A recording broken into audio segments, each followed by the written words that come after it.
যিনি তার পার কাছে বসবে সে ওই বিষের জ্বালায় মারা যাবে, আর এই মৃত ব্যক্তি বেঁচে যাবে। ছেলেকে ডাক দিয়ে বলল, বাবা তুই পার কাছে যা, তোর বাবার বিষ ছেড়ে দি। ছেলে ডাক দিয়ে বলছে, উজা সাহেব ছাড়ার দরকার নেই, আমি বড় অফিসে চাকরি করি, আমার বড় ডিউটি, ঝাড়ার দরকার নেই, দাফন শেষ করে মাটি দেই, মরে তো গিয়েছেই, একদিন মরে যাবে। বলুন ওই ব্যক্তি শুয়ে শুনছে কি শুনছে না? শুনছে না? ছেলে বলল, আমার বড় ডিউটি, আমি বড় অফিসে চাকরি করি, দরকার নেই, বাবার মাটি দিয়ে দেব। মেয়ে বলছে, মা তুমি দাঁড়াও, তোমার বাবার বীজ ছেড়ে দেব, তুমি বাবার পার কাছে বসো, কিন্তু তুমি মারা যাবে, তোমার বাপ বেঁচে যাবে। মেয়ে বলছে, দরকার নেই, আপনার জামার সাথে আমি চলে যাচ্ছি, আমার নাতিপুতি অনেক কিছু রয়েছে, বাবার মাটি দেওয়া হয়ে যায়। বাবা শোনে কি শোনে না? এবার সব চলে গেল। স্ত্রীকে ডাক দিলেন, স্ত্রীকে ডেকে বলে, তুমি পার কাছে যাও, বসো, তার বিষ ঝাড়া হবে, কিন্তু ওই বিষ তোমার গায়ে লেগে তুমি মারা যাবে, তোমার স্বামী বেঁচে যাবে। স্ত্রী বলছে, দরকার নেই, ছেলে মেয়ে যা আছে আমি দেখাশোনা করে রাখবো, আপনারা মাটি দিয়ে দেন। ও শোনে কি শোনে না? কথা বলেন না কেন? আল্লাহ বলতেছেন, ইয়াউমা লা ইয়ানফাউ মালুন ওয়ালা বানুন ইল্লা মান আতাল্লাহা বিকলবিন সালিম। ওরে দুনিয়ার মানুষ, সেই দিনের কথা একটিবার ভাবো, চিন্তা করো, যেদিন তোমার সম্পদও তোমার জন্য কাজে আসবে না, এমনকি তোমার সন্তানও তোমার জন্য কোনো কাজে লাগবে না। ইল্লা মান আতাল্লাহা বিকলবিন সালিম। একটা বিশুদ্ধ আত্মা তৈরি করো, নেক আত্মা তৈরি করো, তোমার কাজে লাগবে। উজা সাহেবকে শিখিয়ে রেখেছেন, উনি বলেন, ইনার আর কেউ আছে নাকি? যদি থাকে বীজ ছেড়ে দেব, আর না হয় মাটি দিয়া দেওয়া হবে। ওই আল্লাহ বলা লোকটা বলতেছেন, আর একজন বাকি আছে। তিনি কে? তার মা, হাঁটতে পারে না, চলতে পারে না, বয়স্ক মা ঘরে আছে। বলল, মাকে নিয়ে আনো, শিখিয়ে রেখেছে, মাকে নিয়ে আনো, মার কাছে খবর দাও। যখন মার কাছে গিয়ে ডাক দিল, মা তোমার সন্তানের সাপে কেটে মারা গেছে, তোমাকে যেতে হবে, তুমি তোমার সন্তানের পার কাছে বসে যাবে। উজা সাহেব বলেছে, বীজ ছেড়ে দিলে তোমার সন্তান বেঁচে যাবে, আর তোমার মৃত্যু হয়ে যাবে। মা বলছে, বাবা তাড়াতাড়ি আমার নিয়ে যা। মা বলছে, তাড়াতাড়ি আমার নে, কোথায় আমার সন্তান? মা ছুটে চলে এসেছে। উজা সাহেব বলছে, মা তুমি তোমার সন্তানের পার কাছে যদি বসো, আমি বিষ ছেড়ে দেব, তোমার বিষ লেগে তুমি মারা যাবে। মা ডাক দিয়ে বলতেছে, বলি উজা সাহেব, আমি যদি 1000 বার যদি আমি মরি, তবু যেন আমার সন্তানের জীবন বেঁচে যায়। জোরে বলুন না সুবহানাল্লাহ, আর একটু জোরে বলুন সুবহানাল্লাহ। আল্লাহ রাব্বুল আলামিন এই জন্যই তো মা বাবার ব্যাপারে কুরআনুল কারীমের মধ্যে সুন্দর করে বলে দিয়েছেন। আল্লাহ তাআলা বলেন, হে দুনিয়ার মানুষ, খবরদার যেন তোমার মার সঙ্গে কোনো বেয়াদবিটা না হয়। মা কি জিনিস আছে? আল্লাহ বলেন, ও কদা রব্বুকা আল্লা তা'বুদু ইল্লা ইয়াহু ওয়া বিল ওয়ালিদাইনি ইহসানা। এই চাচা রাগ হয়ে গেল নাকি? এই চাচা রাগ হয়েছে? রাগ করে চলে যাচ্ছেন? আল্লাহ রাব্বুল আলামিনের এই কালাম পাকের মধ্যে বলছেন, ও কদা রব্বুকা আল্লা তা'বুদু ইল্লা ইয়াহু ওয়া বিল ওয়ালিদাইনি ইহসানা। আল্লাহ তাআলা বলেন, আমার গোলামি করো, আমার ইবাদত করো, তোমার পিতামাতার হুকুম মানো, তোমার পিতামাতার দাসত্ব করো, তাদের ভালোবাসো, তাদের কাছে সৎ আচরণ করো, তাদের দেখাশোনা করো। খবরদার তোমার মা বাবা যেন তোমার দ্বারা এক জাররা পরিমাণ কষ্ট না পায়। মা বলছে, বাবা তুমি তাড়াতাড়ি বীজ ঝাড়ো।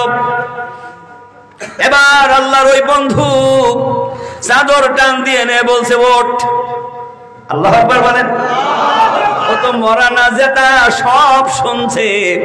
যখন চাদর টান দিয়ে নিয়েছেন, লাফ দিয়ে উঠে পড়েছে। এবার স্ত্রীর মুখ ঢাকে, সন্তান মুখ দিকে তাকাইতে পারে না। বলছে দেখ আমি তোকে বলেছিলাম তোর আপন কে আছে বল, কে তোর আপন বল। আচ্ছা বলুন আমার আপনার আপন কেউ হবে নাকি? মৃত্যুর পরে আর কেউ আমার আপনার খোঁজ খবর রাখবে না, তাড়াতাড়ি করবে, তাড়াতাড়ি বিদায় কর, বাঁশবাগানে ফেলে দে, ঠিক না বেঠিক? এই জন্য সন্তানের জন্য অবৈধ পথে কামাই করার কোনো লাভ হবে না। আপনি বৈধ পথে আল্লাহ তাআলার কাছে যদি আপনি বৈধ পথে থাকেন, রুজি রুটির মালিক কে জোরে বলুন? ওই যে ইমাম সাহেব একটা আয়াত পড়েছে, ওমা মিন দাব্বাতিন ফিল আরদি ইল্লা আলাল্লাহি রিজকুহা। আল্লাহ বলছে আসমান থেকে জমিন পর্যন্ত, জমিনের তলদেশ পর্যন্ত যত কীট পতঙ্গ যা কিছু আমি আল্লাহ তাআলা সৃষ্টি করেছি সবার রিজিকের মালিক হইলাম আমি আল্লাহ। রিজিকের মালিক কে? এই জন্য আল্লাহ বলেন বান্দা আমার শুকরগুজারি করো। তাহলে বান্দা যদি আল্লাহর শুকরগুজারি করে শুধু ঘরে বসে কি আল্লাহ আল্লাহ করবে নাকি? যে আল্লাহ আল্লাহ করবে নাকি? আর ঘরে বসে বসে শুধু কি আলহামদুলিল্লাহ বলবে নাকি? আল্লাহর শুকরগুজারি করার উদ্দেশ্য হলো বান্দার যত হুকুম আদেশ আর নিষেধ আছে এই দুইটা মানার নাম হইল আল্লাহর শুকরিয়া আদায় করা। আল্লাহ তুমি আমার নিয়ামত দিয়েছো, এই জন্য শুধু নয় বান্দা আল্লাহর গোলামি করবে। আল্লাহ রাসূল যত হুকুম জারি করে থুয়ে গিয়েছেন সেই হুকুমগুলি মানতে হবে আর নিষেধগুলি ছেড়ে দিতে হবে। কেউ হুকুম মানবে নিষেধ মানবে না, কোনো লাভ হবে না, আর ওইটা শুকরগুজারি কখনো হয় না। আপনি নামাজ পড়বেন, মিথ্যা কথা বলবেন, তাহলে শুকরিয়া আদায় হলো?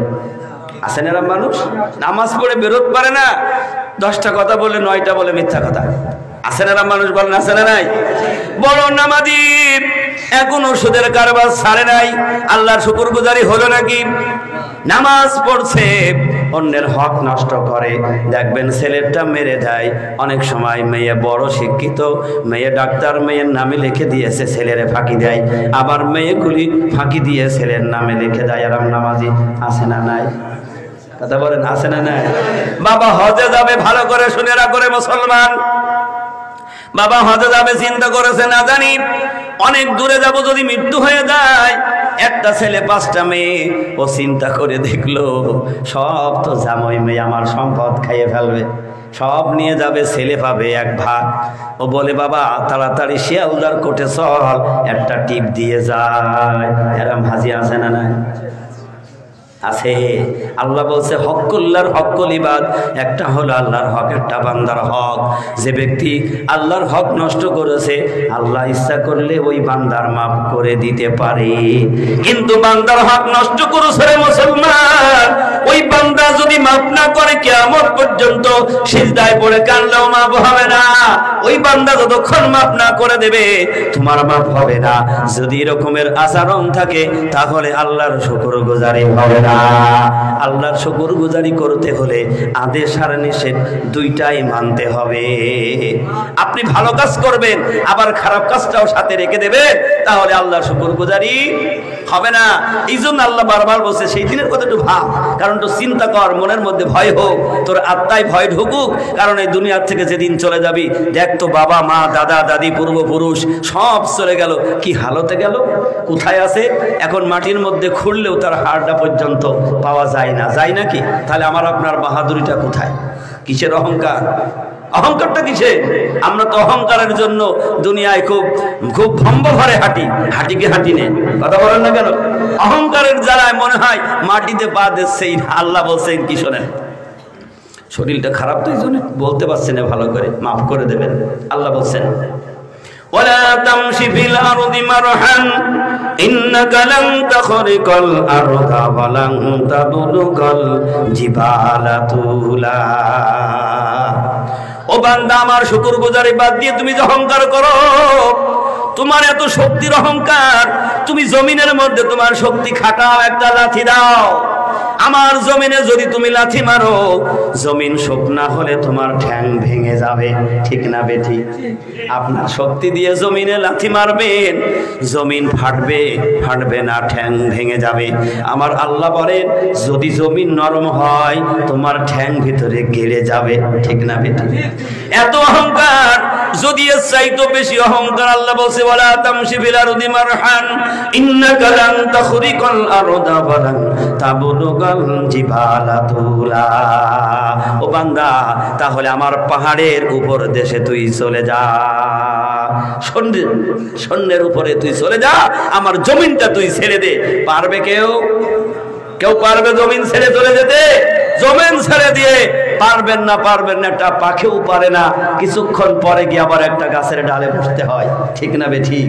আল্লাহ বলছে যদি তোর বেশি অহংকার হয়, আমার জমিন ছেড়ে দিয়ে সৈন্যের উপরে তোর জায়গা ছেড়ে দিলাম, যা চলে যা। পারবো আমরা যাইতে? এই জন্য আল্লাহ বলতেছে বান্দা আমার শুকরগুজারি কর, তাহলে তুই ফিরে আয়, আমার দিকে ফিরে আয়। আল্লাহ তাআলা বলতেছেন ইয়াউমা লা ইয়ানফাউ মালুন ওয়ালা বানুন ইল্লা মান আতাল্লাহা বিকলবিন সালিম। এই জন্য নেক আমলের প্রয়োজন, আমলে সালের প্রয়োজন। হক পথে চলতে হবে, হক হালালি খেতে হবে। আল্লাহ তাআলা যা আদেশ করেছে এইটা যদি জীবনের সাথে মেনে নেওয়া যায়, আল্লাহ তাআলা অনন্তকালের জন্য আমার আপনার জান্নাত দিয়ে দেবে। এই জন্য জামানার মুজাদ্দিদ হযরত মাওলানা সুফি মুক্তাদান গাছী রহমাতুল্লাহ আলাইহি সেই 1876 খ্রিস্টাব্দে হাক্কানি আঞ্জুমান প্রতিষ্ঠা করে আল্লাহর পয়গম্বররা যেইভাবে দ্বীনের দাওয়াত দিয়েছেন, একই ধারা একই নিয়ম নীতিতে সারা বিশ্বের মানুষের ডাক দিলেন, হে বিশ্বের মানুষ, তুমি যদি আল্লাহর নৈকট্য পেতে চাও, নবীর ভালোবাসা যদি পেতে চাও, তাহলে সর্বপ্রথম তুমি 5 ওয়াক্ত নামাজি হয়ে যাও। তুমি আগে 5 ওয়াক্ত নামাজি হয়ে যাও। তুমি যদি নামাজি হয়ে যাও, আল্লাহর সাথে তোমার সম্পর্ক হয়ে যাবে, রাসূলের আদেশ তোমার মান্য হয়ে যাবে, তাহলে তুমি কি হয়ে যাবে? কিয়ামতের দিন জান্নাতের যে একটা চাবির প্রয়োজন হবে, ওই নামাজটা দিয়ে তোমার জান্নাতের চাবি হবে। আল্লাহ রাব্বুল আলামিন এই তাফসীরের মধ্যে আরো বলেছেন, কিয়ামতের দিন শেষ বিচার শেষ হয়ে যাবে, দুটো দলে ভাগ হবে। কয়টা দল হবে? এখন কিন্তু দলের অভাব নেই, দল হিসাব করতে গেলে 100,000 পার হয়ে যায়, ঠিক না বেটি? কিন্তু আল্লাহর কাছে দুনিয়াতেও 2টা দল, হাসরের ময়দানে, কিয়ামতের ময়দানে সেদিনও হবে 2টা দল। এখনো 2টা দল হলো, একটা হিজবুল্লাহ আর একটা হিজবুশ শয়তান, ঠিক না বেটি? নিজেকে নিজে প্রশ্ন করলে বোঝা যাবে আমি হিজবুল্লাহর দলে না আমি শয়তানের দলে। চোখ বন্ধ করে রাতের আধারে বসে যাবেন, নিজের কাছে প্রশ্ন করবেন আমি কোন দলে। শয়তানের দলে তারা যারা আল্লাহকে মানে না, নবীর হুকুম মানে না, নবীর তরিকা মানে না, কামেল ওলি আল্লাহর আদর্শ মানে না। এরা নিজেই বুঝতে পারবে আমি হিজবুল্লাহ না আমি হিজবুশ শয়তান। যেমন সূরা ফাতিহার মধ্যে ফরিয়াদ করে প্রত্যেকটা মানুষ, ঠিক না বেঠি? সূরা ফাতিহার মধ্যে বলতেছি ইহদিনাস সিরাতাল মুস্তাকিম, আল্লাহ তুমি হিজবুল্লাহর দলে আমার চালাও, সিরাতাল মুস্তাকিমের পথে চালাও। আল্লাহ বলছে আমার কাছে পথ হলো 2টা। কয়টা? আমার কাছে 2টা পথ আল্লাহ শুনিয়ে দিলেন। আমার কাছে সরল সোজা রাস্তা যেই পথটা, সেই পথ হলো মিনান নাবিয়িনা ওয়াস সিদ্দিকিনা ওয়াস শুহাদা'i ওয়াস সালিহিন। এই পথ হলো একটা সলিহিনের পথ, কিন্তু এর মধ্যে আমি শ্রেণী ধাপ রেখে দিয়েছি পরস্পর। সুবহানাল্লাহ বলবেন না? শ্রেণী ধাপ রেখেছি। 1 নম্বরে আমার নবী, 2 নম্বরে সিদ্দিকিন, 3 নম্বরে শহীদিন, 4 নম্বরে সলিহিন। এই সলিহিন কারা? শেষ জামানার এরা হইল নাইবে নবী ওয়ারাসাতুল আম্বিয়া, কামিল ওলি আল্লাহ। আল্লাহ তাআলা বলতেছেন এই সূরার মধ্যে, বান্দার এরপরে আরেকটা পথ আছে, গায়রিল মাগদুবি আলাইহিম ওয়ালাদ-দাল্লিন। যেই পথে ফিরাউন, হামান, নমরুদ, সাদ্দাত, আবু জেহেল চলেছে, বান্দা তো আল্লাহর কাছে চায় আল্লাহ যেন ওই রাস্তায় আমি না চলি। নামাজের মধ্যে ডাকলাম, কিন্তু নামাজি যদি সুদের কারবার রাখে তাহলে তো সে ফিরাউনের কাজ করলো, হামানের কাজ করলো, নমরুদের কাজ করলো, ঠিক না বেটি? কারণ আল্লাহ বলেছে ভালো করে বুঝে নিতে হবে। আল্লাহ বলেন সুদের বড় গুনাহ আমার আল্লাহ আর আল্লাহর রাসূলের সাথে যুদ্ধ করার গুনাহ। আবু জেহেল রাসূলের সাথে যুদ্ধ করেছে, নমরুদ ইব্রাহিমের সাথে লড়াই করেছে, ফিরআউনের ঘটনা বললেন মুসার সাথে যুদ্ধ করেছে। সুদের গুনাহ হলো নমরুদ, ফিরআউন, হামান, সাদ্দাত, আবু জেহেলের নামের মতো এই রকমের গুনাহ। কিন্তু যেই ব্যক্তির মধ্যে সুদ থেকে যাবে, নামাজি হয়েও সে হবে হিজবুশ শয়তান। কি হবে? হিজবুশ শয়তানের দলের অনুসারী হয়ে যাবে। এই জন্য আল্লাহ তাআলা বলতেছেন দুনিয়াতেও যেমন দুটো দল, কিয়ামতের দিন আমি আল্লাহ তাআলা দুইটা দলে ভাগ করে দেব। যারা আমার কৃতজ্ঞতা করেছে, প্রশংসা করেছে, আমার গুণগান করেছে, আমি আল্লাহ তাদেরকে জান্নাত দিয়ে দেব। আর যারা আমার নাফরমানি করেছে, আমার হুকুম মানে নাই, আমার গোলামি করে নাই, আমি আল্লাহ তাআলা তাদেরকে জাহান্নামের মধ্যে দিয়ে দেব। কিন্তু একটা বড় ব্যাপার হলো, জান্নাত আর জাহান্নাম যখন ভাগ হয়ে যাবে, জান্নাতি ওয়ালারা জান্নাতের মধ্যে বড় সুখ শান্তিতে থাকবে। সুবহানাল্লাহ বলবেন না? আল্লাহ রাসূল জান্নাতের বয়ান করতে গিয়ে বললেন, জান্নাতে কোনো বুড়ো মানুষ যাবে না। কাকগাছিয়ার বুড়োরা চিন্তা করো, আল্লাহ রাসূল শোনালেন কোন বুড়োরা জান্নাতে যাবে না। আল্লাহ রাসূল আবার বললেন কোন কালো মানুষ তারা জান্নাতে যাবে না। বিলালের চোখ দিয়ে টপ টপ করে পানি পড়ছে, বড় মুরব্বী সাহাবীদের চোখের মধ্যে পানি টলমল করছে। কেন? আল্লাহ রাসূল বলল তাহলে কি হলো আমাদের, যে আমরা তো জান্নাতে যাইতে পারবো না। এ বুড়ো চিন্তা হচ্ছে, বুড়ো মানুষ জান্নাতে যাবে না, একটা বুড়ো জান্নাতে যাবে না। আল্লাহ রাসূল মিসকি মিসকি হাসে, সাহাবাদের মন খারাপ হয়ে গেল। রাসূল আবার ডাক দিলেন, আমার সাহাবারা তোমরা কেন মন খারাপ করো? আমার আল্লাহ যেদিন জান্নাতে দেবে, ও বুড়ো তোমার বুড়ো রাখবে না, তোমার জওয়ান বানিয়ে দেবে। বুড়োরা 16 বছর, 18 বছর, 25 বছরের ভরা যুবক হয়ে যাবে। সুবহানাল্লাহ জোরে বলেন। কারণ জান্নাতে গেলে অনেক ডিউটি তার পালন করা লাগবে। জান্নাতে যদি বুড়া মানুষ যায়, নাস্তাই তো খাইতে পারবে না, তার বুড়োর জান্নাতে দিয়ে লাভ কি? আল্লাহু আকবার বলেন। কারণ জান্নাতীদেরকে আমার মালিক আল্লাহ তাআলা তাদের নাস্তা দেবে। এই নাস্তার মধ্যে 70টা প্লেট দেবে একবারে। কয়টা প্লেট? এক একটা হুর নিয়ে আসবে, জান্নাতি নাস্তা নিয়ে আসবে। ও আমার আব্বারা ভাইরা, এই জান্নাতি যেই প্লেট দেবে, নাস্তার প্লেট 70টা প্লেট দেবে। এক একটা প্লেটের মধ্যে 70 প্রকারের খাবার থাকবে।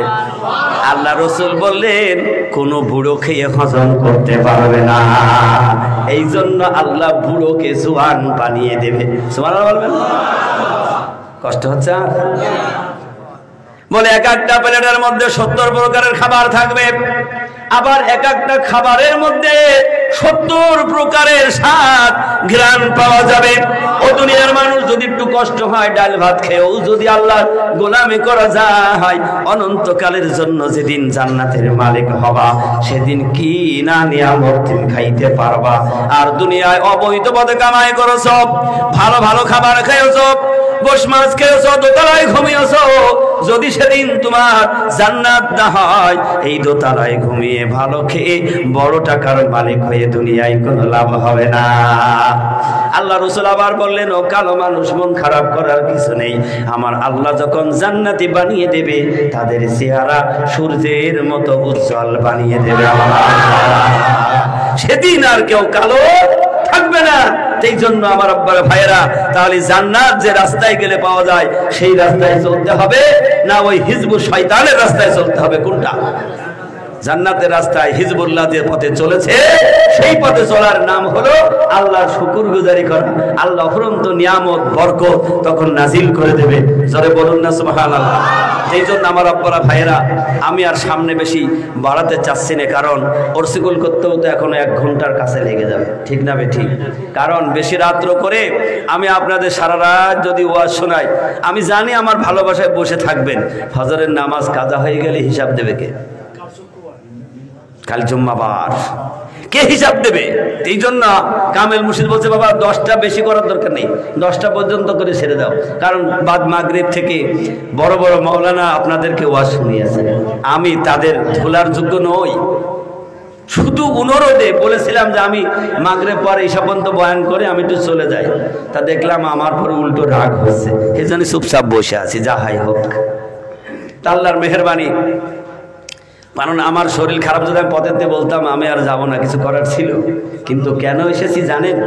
আমার মুর্শিদের একটা হুকুম, আমার মুর্শিদের একটা হুকুম। বাবা এখন আমি ওমা আলাইনা ইল্লাল বালাগ বলি না, চুপ করে বসেন না। মুর্শিদের একটা হুকুম মানার মধ্যে বরকত আছে না নাই? অসুস্থকে সুস্থ করে দিতে পারে কে? জোরে বলতে হবে কে?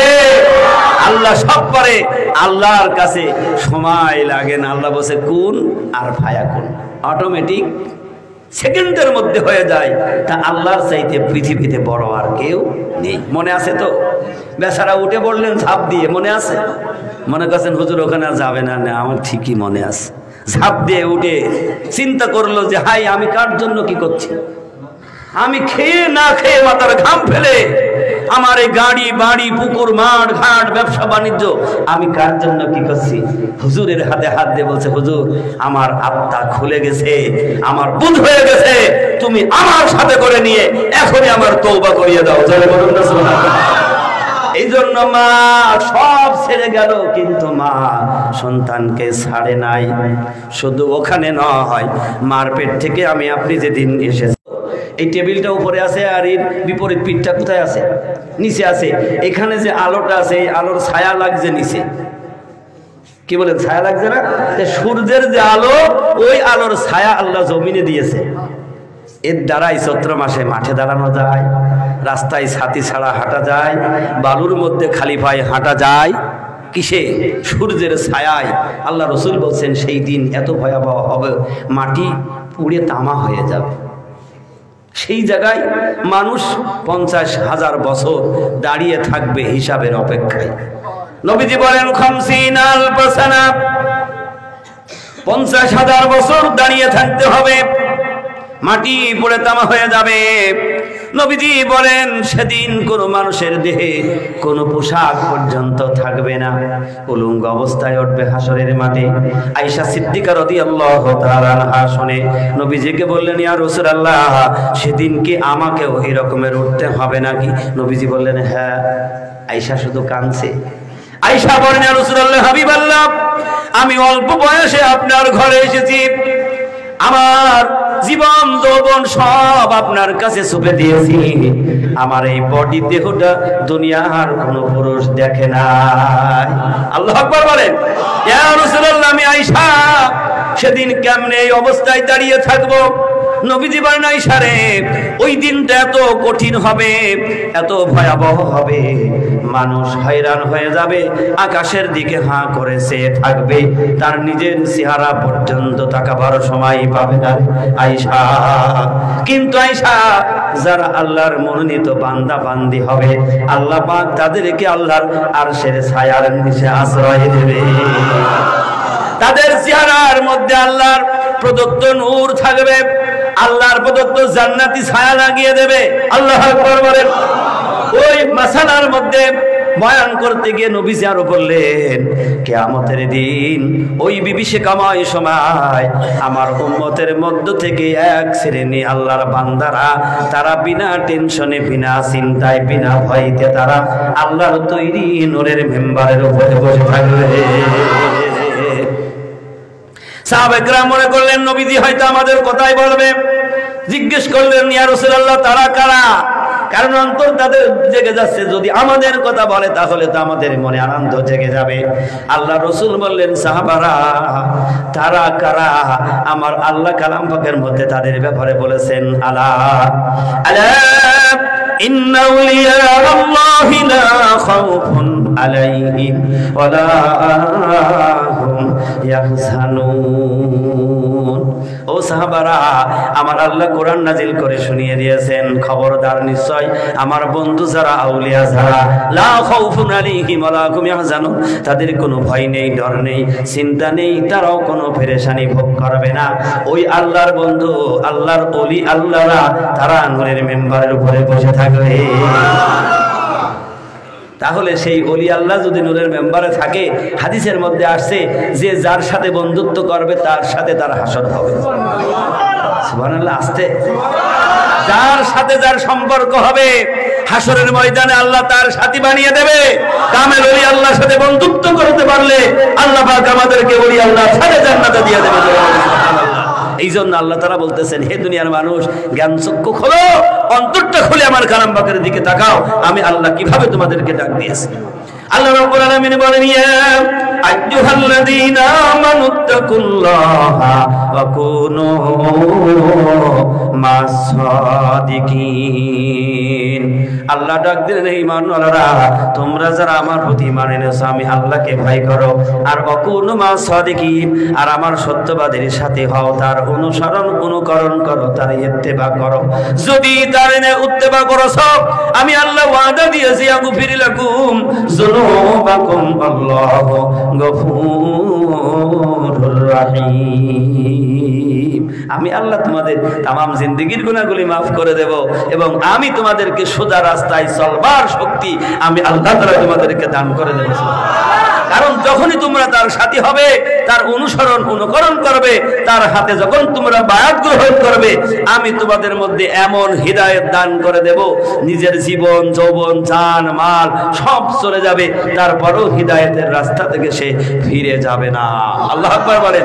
কিন্তু অন্তর দিয়ে ভালোবাসতে হবে, মুখের ভালোবাসায় সে কখনো থাকতে, ভালোবাসাটা অন্তর দিয়ে হতে হবে, মুখের ভালোবাসায় সে হিদায়াতের রাস্তায় থাকতে পারবে না। আবু জেহেল সংবাদ পেল যে আরবের মানুষ সব, কষ্ট হচ্ছে, আবু জেহেল সংবাদ পেয়েছে যে আরবের মানুষ সব আলামিন সত্যবাদীর কাছে গিয়ে সব কালেমা পড়ে ইসলাম কবুল করছে। এখন ওর তো মাথা ঘুরছে, কি ঘুরছে, কি ঘটছে, মাথা ঘুরছে, সব বোনার সব যদি কালেমা পড়ে পড়ে ইসলাম কবুল করে, তাহলে তো আমার সব বন্ধু হারিয়ে যাবে, আমার দলবল হারিয়ে যাবে। আমার দলবল হারানো মানেই তো আমার রাজত্ব চলে যাবে, আমার রাজত্ব চলে যাবে। তো চিন্তা করলো তাদেরকে যে কোনো কায়দায় কৌশল করে ফেরাবার চেষ্টা করতে হবে। ওই দল হলো হিজবুল শয়তান, আর রসুলের দল হিজবুল্লাহর দল। হিজবুল্লাহ কারা, একটু কথাটা আমি বলে শেষ করব চেয়েছিলাম, কিন্তু তারপরও দেখছি আপনাদের মন খারাপ, যত কষ্ট হয় হোক। আবু জেহেল ডাকলেন একটা গরিব মানুষ, সংসারে 3 জন, স্বামী আর স্ত্রী আর একটা ছেলে, কালেমা পড়ে ইসলাম কবুল করেছে। সুবহানাল্লাহ বলবেন না? একেবারে গরিব মানুষ। আবু জেহেল ডেকে আনলেন সকালবেলা, বলছে, তুমি যে রসুলের কালেমা পড়েছো, তুমি টাকা চাও না গাড়ি চাও না বাড়ি চাও, সম্পদ চাও? তোমার তো ঘর নেই, বাড়ি নেই, টাকা পয়সা নেই, তা তুমি রসুলের কালেমা ছেড়ে দাও, আমি তোমার বাড়ি দিয়ে দেবো, আমি তোমার সম্পদের মালিক বানিয়ে দেবো, অনেক টাকা পয়সা তোমার দিয়ে দেবো। গরিব মানুষ কি বললেন? বলছে, আবু জেহেল, তুমি যে কথা আমাকে বলছো, এইটা দুনিয়ার সামান্য সময় জিন্দিগির কিছু, আর আখিরাতের জিন্দিগি হলো পরকাল। সুবহানাল্লাহ বলেন। আবু জেহেল বলে, তুমি কালেমা ছেড়ে দাও, সব পাবা। আল্লাহর বান্দা বলে, আবু জেহেল, তুমি সামান্য সম্পদ নয়, তামাম দুনিয়াও যদি আমারে দাও, আমি বিশ্ব নবীর হাতের কালেমা পড়েছি, আমি কালেমা ছাড়তে পারি না। এর নাম হলো ভালোবাসা, এর নাম হলো ঈমান আনা। আবু জেহেল রেগে গেলেন। অনেক লম্বা ঘটনা সংক্ষেপে বলি। আবু জেহেল রেগে গেলেন।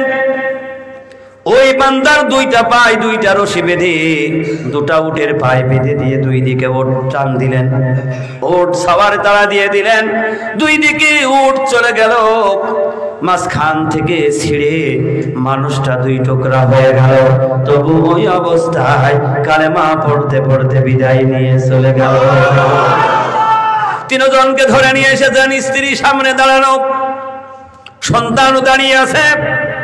আবু জেহেল এবার বলছে, দেখো, বিবিকে ডাক দিয়ে বলে, দেখো, তুমি কি কালেমা ছাড়বা না তোমার স্বামীর কোন অবস্থা হলো তুমি সচক্ষে দেখলা, কি করবা বলো? বিবি কোনো কথা না বলে বলল, আবু জেহেল, আমার স্বামী যে রাস্তায় চলে গেল, আমিও সেই রাস্তায় যাব, কিন্তু তারপরও কালেমা ছেড়ে দেব না। আবু জেহেল তার উপরে রেগে গেলেন। তার এত নির্যাতন করা হলো, তরবারির আঘাত, বল্লভের আঘাত করে তার পিটা হচ্ছে, বলা হচ্ছে, এখনো সময় আছে, কালেমা ছেড়ে দে, ঈমান থেকে সরে যা, কালেমা ছেড়ে দে, এখনো কালেমা ছেড়ে দে। বলছে, আমাকে মারতে মারতে যদি জীবন শেষ করে দাও, তারপর আমি যে ওষুধ সেবন করেছি, আমি কালেমা ছেড়ে দিতে পারি না। আবু জেহেল বল্লভের আঘাত করলেন তার গোপনাঙ্গে, এমন জোরে আঘাত এনে দিলে আল্লাহর বান্দি দুনিয়া থেকে কালেমা পড়তে পড়তে বিদায় নিয়ে চলে গেল। কলিজার টুকরা সন্তান নিজের চোখকে সব দৃশ্যগুলি দেখছে। ইমানের দুর্বল যদি সন্তানের মধ্যে থাকতো ওই অবস্থা থেকেই আগে দৌড় দিত, ঠিক না বেঠিক? কথা বলেন, আগে দৌড়ায় চলে যেত। নিজের দাঁড়িয়ে দেখছে বাবা গেল, মা গেল। আবু জেহেল বলছে, এই বেটা দেখলি তো তোর মা বাবার কি অবস্থা হয়ে গেল, এখন তুই কালেমা পড়বি না তোর মা বাবার এই হালত দেখবি। সন্তানের জবান দিয়ে বেরিয়ে গেল, আবু জেহেল আমি দেখতে পাচ্ছি আমার মা বাবা দুজন জান্নাতি হয়ে গেছে। আমার মা বাবা দুজন সত্যকে সাক্ষ্য দিয়েছে। আল্লাহর হাবিব বলেছে, যারা সত্যকে সাক্ষ্য দেবে তারা আল্লাহর জান্নাতি হয়ে যাবে। আমি দেখছি আমার মা বাবা তারা জান্নাতি হয়ে গেছে। আমিও আমার মা বাবার রাস্তায় যাইতে চাই, কিন্তু আমি কালেমা ছাড়তে পারি না। আবু জেহেল ওই সন্তানটাকেও দুনিয়া থেকে বিদায় করে দিলে। এই জন্য যারা ঈমান আনবে, ঈমানি কালেমা যারা গ্রহণ করবে তাদের জীবন চলে যাবে, তবু কালেমা তারা ছেড়ে দেবে না। এই জন্য জামানার মুজাদ্দিদ বারবার শোনাচ্ছেন আল্লাহ কালাম পাকের মধ্যে, এই জন্য বলতেছেন, হে ঈমানদারেরা, ইয়া আইয়ুহাল্লাযীনা আমানু, হে ঈমানদারেরা, তোমরা যারা ঈমান এনেছো আমি আল্লাহকে ভয় করো। আল্লাহর ভয় যদি অন্তরের মধ্যে থাকে ওই ঈমানদার মজবুত হয়ে দাঁড়িয়ে থাকবে। কথা বলুন। আর আল্লাহ বলছে, অকুনু মা সাদিকিন, আমার সত্যবাদীর সাথী হও, তার অনুসরণ অনুকরণ করো। তো সত্যবাদী কারা সেটা চিনবার জন্য আল্লাহ কালাম পাকের মধ্যে আয়াত নাজিল করেছে। সুবহানাল্লাহ। আল্লাহ বলেন সত্যবাদী তো তারা, সালিহিন তারা, হিদায়াতওয়ালা তারা। আল্লাহ বলেন, ইত্তাবিউ মাল্লা ইয়াসআলুকুম আজরা আহুম মুহতাদুন। আল্লাহ বলছে হিদায়াত প্রাপ্ত তারা, আমার 1,24,000 পাইগম্বর ছিল তারা হিদায়াতওয়ালা, তারা সত্যবাদী, তারা দিন প্রচার করেছে, কারোর কাছ থেকে টাকা পয়সা সালামি কদমি খেদমত কিছুই গ্রহণ করে নাই। যারা আল্লাহর ওলি হবে, বন্ধু হবে, তারাও বিনা পয়সায় দিনের প্রচার করবে।